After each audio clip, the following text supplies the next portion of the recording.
Well, a major factor in America's over-reliance on the ER is the lack of access to primary care doctors.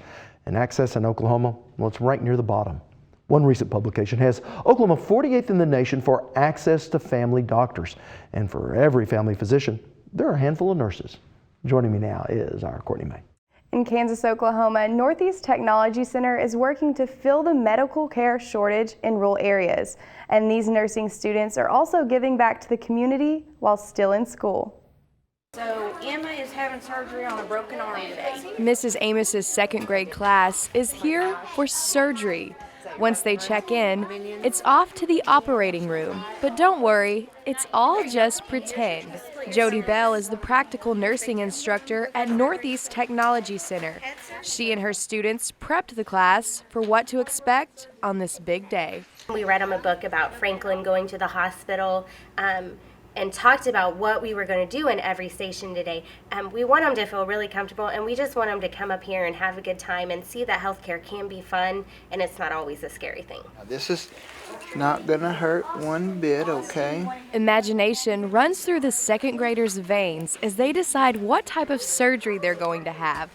Brain surgery, leg surgery, and even toe surgery.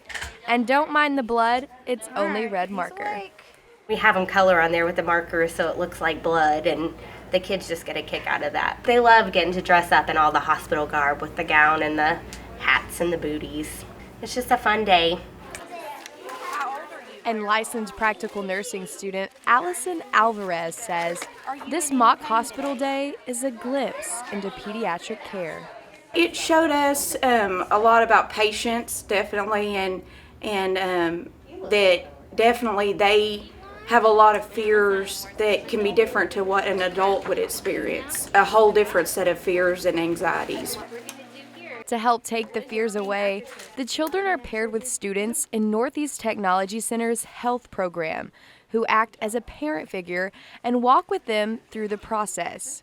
And it's all fun and games until they go through billing.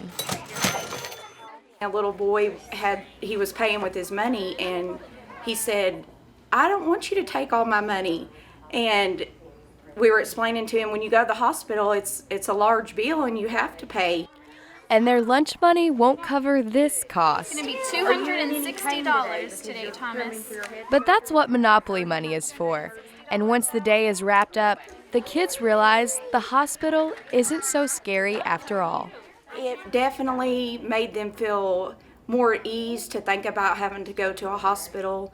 They were laughing and having a good time, and I think now that if they do have to go, it won't seem so scary. Well, that looks like a win-win. Not only do you have the nursing students going into the medical field, but you're also possibly sparking some interest with the younger kids. And that's one of the goals of Northeast Technology Center, is to help these students not only realize that going to the doctor isn't scary, but also possibly gain an interest in the medical field. All right. Thanks so much, Courtney. You're welcome, Rob.